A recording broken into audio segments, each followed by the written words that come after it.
ಸಾಕಷ್ಟು ಏನು ದೇಶಭಕ್ತಿ ಇರ್ತಕ್ಕಂಥವ್ರು, ರಾಜ್ಯ ಭಕ್ತಿ ಇರ್ತಕ್ಕಂಥವ್ರು, ಊರಿನ ಭಕ್ತಿ ಇರ್ತಕ್ಕಂಥವ್ರು ಕೂಡ ರಾಜಕಾರಣಿಗಳನ್ನು ಒಂದು ಶಕ್ನಿ ಥರ ನೋಡ್ತಕ್ಕಂಥದ್ದು, ಅವ್ರನ್ನ ಜೋಕರ್ ಥರ ನೋಡ್ತಕ್ಕಂಥದ್ದು ಈ ಥರ ನಾಯಕತ್ವದಲ್ಲಿ ಆಗಿದೆ. ಇದೆಲ್ಲ ನಮಗೆಲ್ಲ ಅವಮಾನ. ಚಿಕ್ಕಬಳ್ಳಾಪುರ ಉಳಿಬೇಕು, ಚಿಕ್ಕಬಳ್ಳಾಪುರ ಬೆಳಿಬೇಕು, ಒಳ್ಳೆ ಥರದಿಂದ ಬೆಳಿಬೇಕಂತ ನಮಗೆಲ್ಲ ಉದ್ದೇಶ ಇದೆ. ಹಾಗಾಗಿ ನೆಗೆಟಿವ್ ನರೇಟ್ ಮಾಡ್ತಕ್ಕಂಥದ್ದು ನಾವು ಮಾಡೋದಿಲ್ಲ. ಎಲ್ರಿಗೂ ಮಾಡ್ತಕ್ಕಂಥ ನೆಗೆಟಿವ್ ನರೇಟ್ ಮಾಡ್ತಕ್ಕಂಥ ಎಲ್ಲ ನಾಯಕರು ಕೂಡ ಮುಂದಿನ ದಿನಗಳಲ್ಲಿ ಆ ದೇವರು ಒಳ್ಳೆ ಬುದ್ಧಿ ಕೊಡಿ ಅಂತ ವಿನಂತಿ. ಸರ್ಕಲಿಂದ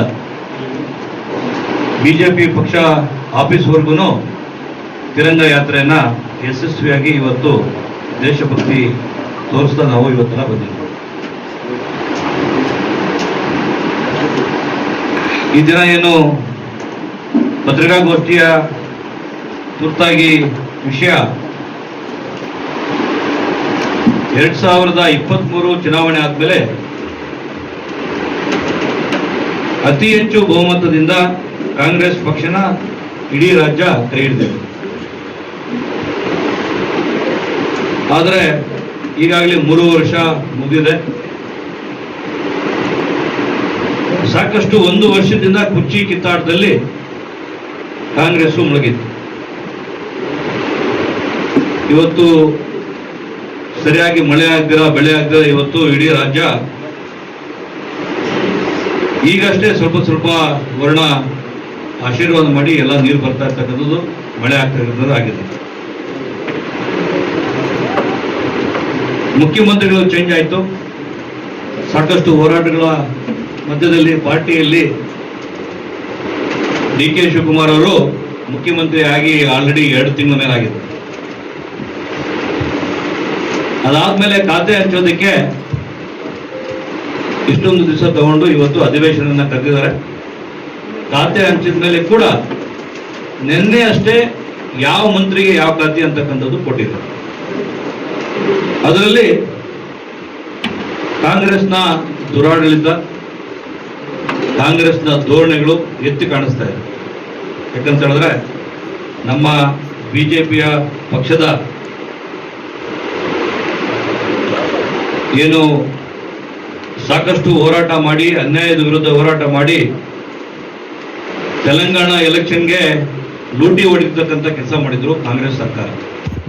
ಮಂತ್ರಿ ಬಡವರು ವಾಲ್ಮೀಕಿ ನಿಗಮ ಏನಿತ್ತು, ವಾಲ್ಮೀಕಿ ನಿಗಮದಲ್ಲಿ ನಾಗೇಂದ್ರ ಅವರು 187 ಕೋಟಿನ ದರೋಡೆ ಹೊಡೆದಿರ್ತಕ್ಕಂಥದ್ದು ಇಡೀ ದೇಶ ನೋಡಿದೆ. ಅವ್ರನ್ನ ಮಂತ್ರಿಗಿರಿಯಿಂದ ಇಳಿಸಾಯ್ತು, ಅರೆಸ್ಟು ಆಗಿದ್ರು, ಜೈಲಲ್ಲಿದ್ರು, ಬೇಲಲ್ಲಿ ಆಚೆ ಇದ್ದಾರೆ. ಎನ್ಕ್ವೈರಿ ನಡೀತಾ ಇದೆ. ರಾಜ್ಯದಲ್ಲಿ ಮಂತ್ರಿಗಳು ಮಾಡಿದ್ರು 136-40 ಶಾಸಕರಲ್ಲಿ ನಾಗೇಂದ್ರ ಅವರು ಕೂಡ ಒಬ್ರು ಮತ್ತೆ ಮಂತ್ರಿಗಳಾಗಿದ್ದಾರೆ. ಯಾವ ಸಿದ್ಧಾಂತದ ಮೇಲೆ, ಯಾವ ರಾಜ್ಯನ ಉಳಿಸ್ಬೇಕು ಅಂತ ಹೇಳಿ ಇವತ್ತು ಕಾಂಗ್ರೆಸ್ ಸರ್ಕಾರ ಇವತ್ತು ನಾಗೇಂದ್ರ ಅವರಿಗೆ ಮಂತ್ರಿಗಿರಿ ಕೊಟ್ಟಿದ್ದೆ ಗೊತ್ತಿಲ್ಲ.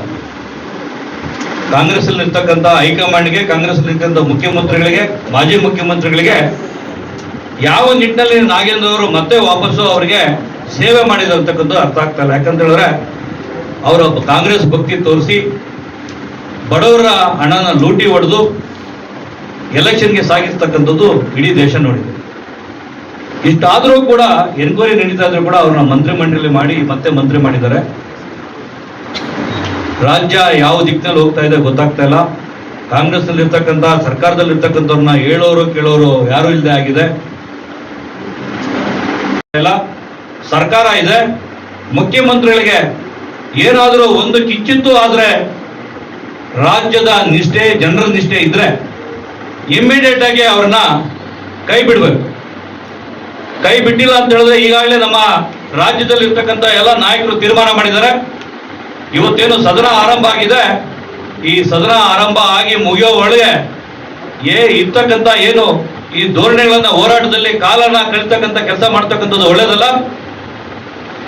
ಈ ಮಂತ್ರಿನ ದರೋಡೆ ಮಾಡಿರ್ತಕ್ಕಂಥ ಮಂತ್ರಿನ ಮತ್ತೆ ವಾಪಸ್ಸು ಮಂತ್ರಿಗಿರಿ ಮಾಡಿದ್ರೆ ಏನಾಗುತ್ತೆ ರಾಜ್ಯ ಅಂತಕ್ಕಂಥದ್ದು ಜನರಿಗೆ ಆತಂಕ ಇರೋದ್ರಿಂದ ಇಮಿಡಿಯೇಟ್ ಆಗಿ ಅವ್ರನ್ನ ಕೈ ಬಿಡಬೇಕು.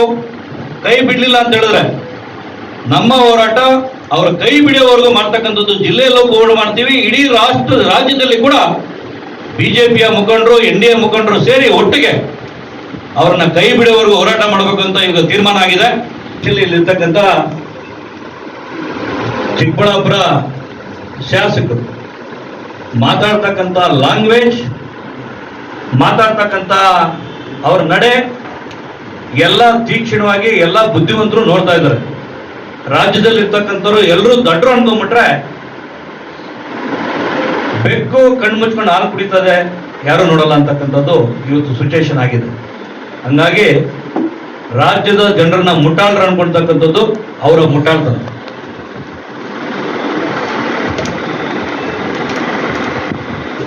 ಇವತ್ತು ಮಾಡಿ ಕಾರ್ಯಕ್ರಮ